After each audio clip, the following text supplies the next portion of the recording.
North America's longest river, the Missouri, flows out of the Rocky Mountain foothills, across the high, semi-arid northern Great Plains, and through fertile prairie grasslands before entering the Mississippi River just above St. Louis. Across its 500,000 square miles, the Missouri watershed touches ancient hunting grounds, once rich with beaver, river otter, fox, elk, and bison. Up through the first half of the 19th century, the Missouri was America's highway into the heart of the continent, the vital commercial link connecting scattered and remote fur trading outposts to the markets in New York, London, and beyond.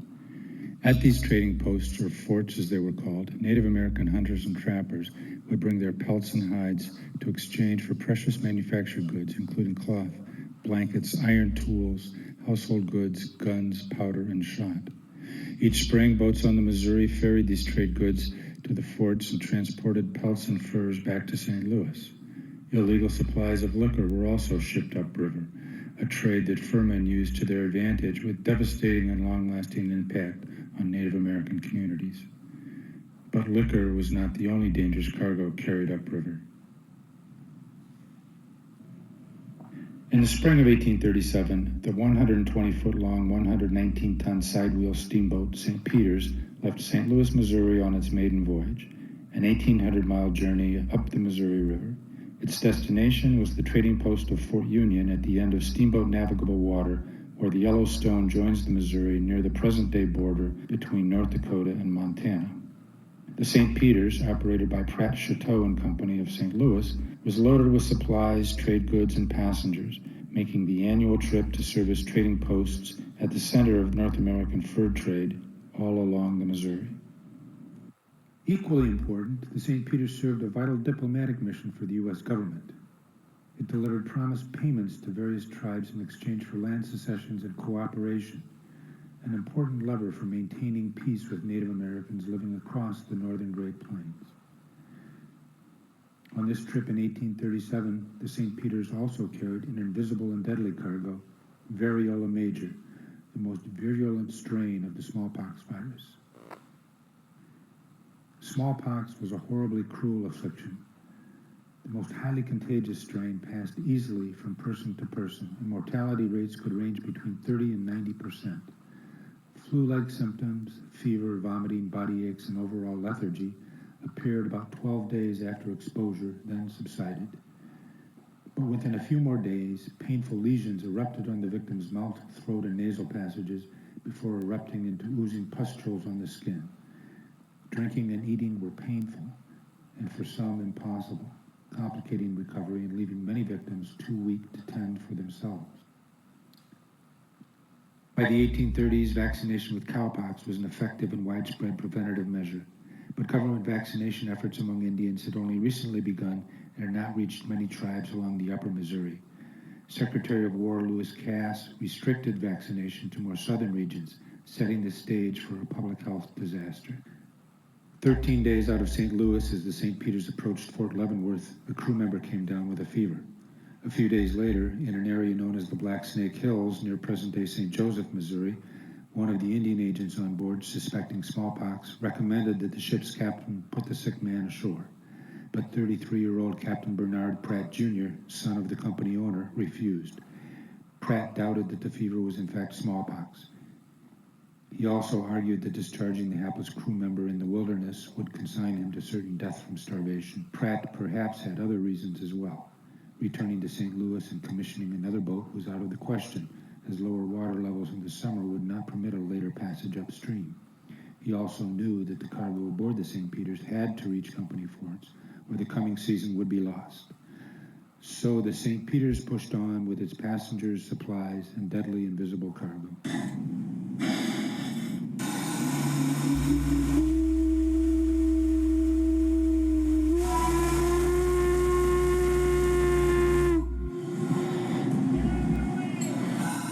As the St. Peter's slowly made its way upriver against the strong spring currents, it stopped at each trading post and U.S. government Indian agency, where it deposited needed supplies and trade goods, and as passengers got on and off the steamboat. Near the Council Bluff agencies, 3 Arikara women boarded to return to their families who had settled at the Knife River villages near Fort Clark.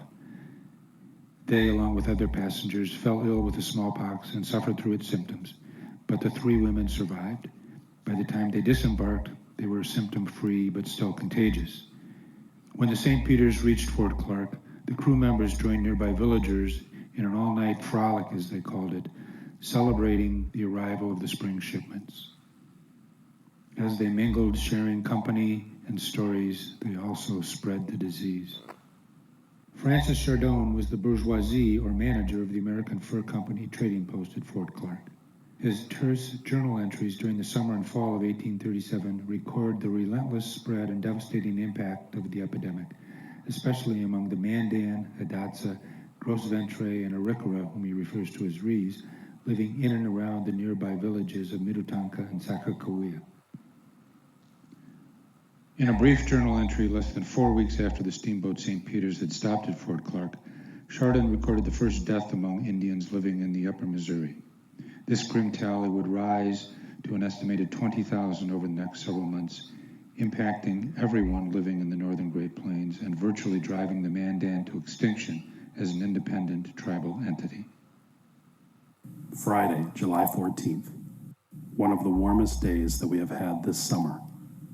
Weather smoky. A young Mandan died the day of the smallpox. Several others has caught it. The Indians all being out making dried meat has saved several of them.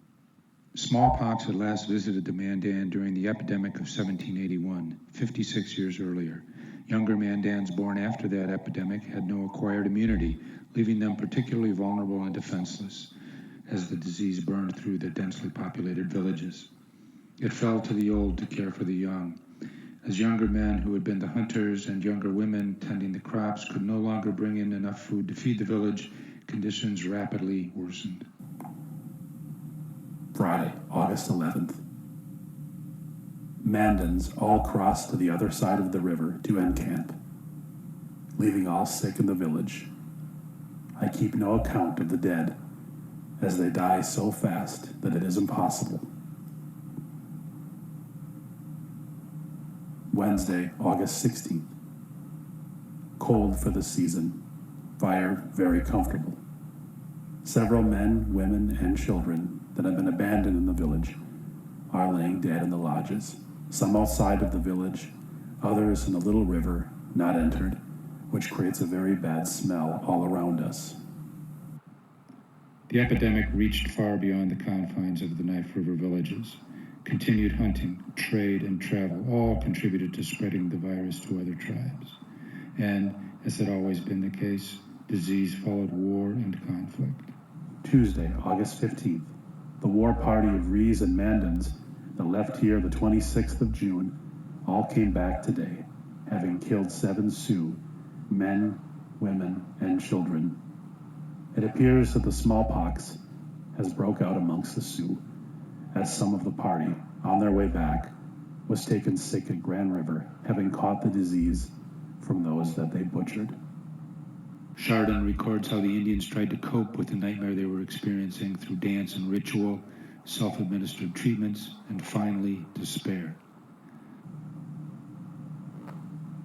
The Mandans and Rees gave us 2 splendid dances. They say they dance on account of their not having a long time to live, as they expect to all die of the smallpox. And as long as they are alive, they will take it out in dancing. The Rees are making medicine for their sickness. Some of them have made dreams that they talked to the sun, others to the moon. Several articles have been sacrificed to them both. A young Ree that has been sick for some time with the smallpox, and being alone in his lodge, thought that it was better to die than to be in so much pain. He began to rub the scabs until blood was running all over his body. He rolled himself in the ashes, which almost burnt his soul out of his body. 2 days after, he was perfectly well. It is a severe operation, but few are disposed to try it. However, it proved beneficial to him. Saturday, August 19th. A Mandan and his wife killed themselves yesterday to not outlive their relations that are dead. I was in hopes that the disease was almost at an end but they are dying off 8 and 10 every day, and new cases of it daily. Where it will stop, God only knows. Sunday, August 20th. Sprinkled with rain, 3 more died in the village last night. The wife of a young Mandan that caught the disease was suffering from the pain. Her husband looked at her and held down his head. He jumped up and said to his wife, "When you was young, you were handsome. You are now ugly and going to leave me. But no, I will go with you." He took up his gun and shot her dead, and with his knife ripped open his own belly. 2 young men, Rees, killed themselves today. One of them stabbed himself with a knife and the other with an arrow. Thursday, August 31st. A young Mandan that died 4 days ago, his wife having the disease also, killed her 2 children, one a fine boy of 8 years and the other 6. To complete the affair, she hung herself. Month of August, I bid you farewell with all my heart. It is the wish of humble servant that the month of September will be more favorable. The number of deaths to the present is very near 500. The Mandans are all cut off, except 23 young and old men. Despite Chardon's wishes to see the end of the epidemic, the smallpox raged on. The disease affected everybody, Native American and white alike. No one could escape. Fur traders who had been previously vaccinated or had acquired immunity during their own earlier bouts with smallpox remained unaffected during the 1837 outbreak. This condition raised suspicion and resentment among the Indians, who saw their villages devastated. Chardon's journal records rising tension between the fur traders and the natives as the death toll rose. Friday, July 28th. Rain in the morning. This day was very near being my last. A young Mandan came into the fort with his gun cocked and secreted under his robe with the intention of killing me. I am upon my guard. The Rees are outrageous against the Mandans. They say that the first Mandan that kills a white, they will exterminate the whole race. I have got 100 guns ready and 100 pounds powder, ready to hand out to them when the fun commences. Sunday, July 30th.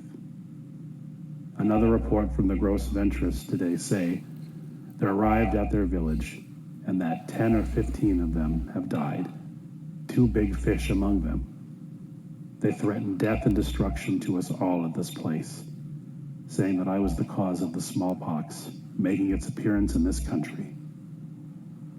Monday, August 14th. A Mandan chief came early this morning and appeared to be very angry, telling me that I had better clear out with all the whites, that if we did not, they would exterminate us all. I told him that we would not leave the place, and that if they were disposed to kill us, to come on quick, that we were ready for them at all times. Wednesday, August 16th. A Ree that has lost his wife and child threatened us today. We are beset by enemies on all sides, expecting to be shot every minute.